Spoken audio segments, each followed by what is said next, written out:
मृत्यु के बाद क्या होता है और 24 घंटे बाद आत्मा घर क्यों आती है और मृत्यु के बाद 13वीं क्यों मनाई जाती है? क्या 13 दिनों तक मृतक की आत्मा घर पर रहती है? वीडियो एंड तक जरूर देखना। नंबर 1, मौत से कुछ घंटे पहले इंसान के पैरों के नीचे से अर्थ सोल चक्र डिस्कनेक्ट हो जाते हैं, मतलब इंसान का धरती से कनेक्शन टूट जाता है और पैर ठंडे पड़ जाते हैं। नंबर 2, मरने के बाद इंसान का उसका संपूर्ण जीवन जन्म से लेकर मृत्यु तक फ्लैशबैक की तरह स्पीड से दिखता है। अकॉर्डिंग टू साइंस ये सपना लगभग 7 मिनट का होता है। उसके बाद ब्रेन शटडाउन हो जाता है और अंत में इंसान अपनी सुनने की शक्ति खो देता है, जिसके बाद एस्ट्रल कॉर्ड टूट जाता है, जो कि एक तरह से शरीर और आत्मा का कनेक्शन है, जिसके टूटने से आत्मा शरीर से मुक्त हो जाती है। नंबर 3, लंबे समय से शरीर में रहने के कारण वो बॉडी को छोड़ने से मना करती है। वो फिर से बॉडी में प्रवेश करने की काफी कोशिश करती है, लेकिन वो असफल रहती है। जैसे हमारे लिए किसी की मृत्यु को स्वीकार करना मुश्किल होता है, वैसे ही आत्मा भी शरीर की मृत्यु को मानने से इनकार करती है। नंबर 4, शरीर छोड़ने के बाद आत्मा बॉडी के 15 फीट ऊपर हवा में तैर रही होती है। वो अपने परिजनों को रोता हुआ देखती है। उसके बारे में बोले गए शब्द उसे किसी शोर की तरह सुनाई देते हैं। नंबर 5, हिंदू ग्रंथों के अनुसार रात के समय अंतिम संस्कार नहीं किया जाता, उसे सूर्य देव की पहली किरण के बाद ही जलाया जाता है। अगर किसी व्यक्ति का अंतिम संस्कार रात को किया जाए तो उसकी आत्मा प्रेत योनि में प्रवेश करती है, जिसके बाद वो सदा के लिए हमारे डायमेंशन यानी कि आयाम में भटकती रहती है। नंबर 6, मृत्यु के बाद शव को एक पल के लिए भी अकेला नहीं छोड़ा जाता। अगर शव को रात भर घर में रखा जाए तो संपूर्ण परिजन रात भर शव को जागते हैं। एक बार एक गाँव में एक शव को कुछ पलों के लिए अकेला छोड़ दिया गया, जिसके बाद बाहरी प्रेतों ने उसके ऊपर कब्जा कर लिया और मृत बॉडी ने पूरा गांव जला दिया।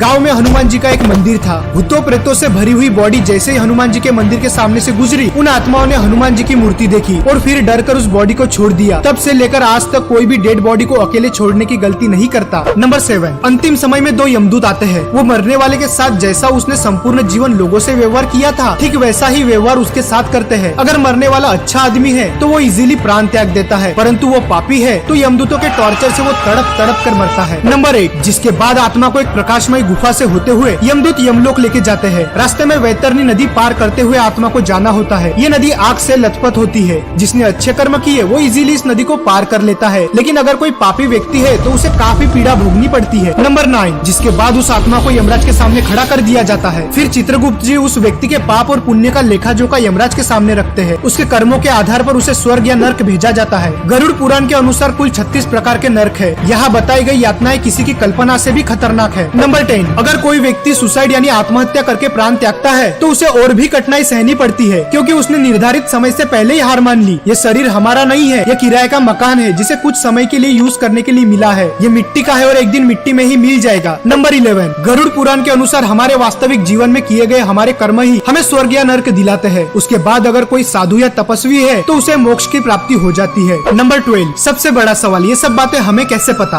गरुड़ देव जिनका बल अतुलनीय है, वे एक साथ 100 इंद्रों को पराजित कर सकते हैं। गरुड़ देव स्वर्ग से अमृत कलश लेकर उड़ गए थे, लेकिन उन्होंने अमृत पान नहीं किया। उन्हें बिना अमृत के ही अमरता प्राप्त हुई। ये वरदान उन्हें स्वयं श्रीहरि नारायण ने प्रसन्न होकर दिया था। गरुड़ देव तो अमर है, उन्हें नहीं पता कि मृत्यु के बाद क्या होता है, इसलिए जिज्ञासावश उन्होंने श्रीहरि नारायण से यह प्रश्न पूछा और इसी ज्ञान को हम गरुड़ पुराण के नाम से जानते हैं। भगवत गीता में श्री कृष्ण ने कहा था, आत्मा न तो पैदा होती है और न ही वह मरती है, वो तो सिर्फ वस्त्र की तरह एक शरीर से दूसरे शरीर में प्रवेश करती है। मृत्यु तो केवल शरीर की होती है, आत्मा की नहीं। ये जीवन मृत्यु का चक्र यूं ही चलता रहता है, इसीलिए don't die before you are dead, मरने से पहले कभी मत मरो। अंतिम समय में राम नाम सत्य है इसीलिए कहा जाता है, क्योंकि वही संपूर्ण जीवन का सार है। श्री राम ही सर्वश्रेष्ठ है, वही सत्य है। अगर वीडियो पसंद आए तो वीडियो को लाइक और चैनल को सब्सक्राइब जरूर कर देना। नेक्स्ट वीडियो कौन से टॉपिक पे चाहिए कमेंट में जरूर बताना। The soul has to go back home, back to the godhead, and the way that's going to happen if the soul agrees to engage all of his psychophysical energies and his whole heart in the performance of Sneha Samayukta Harinam Samakirtan.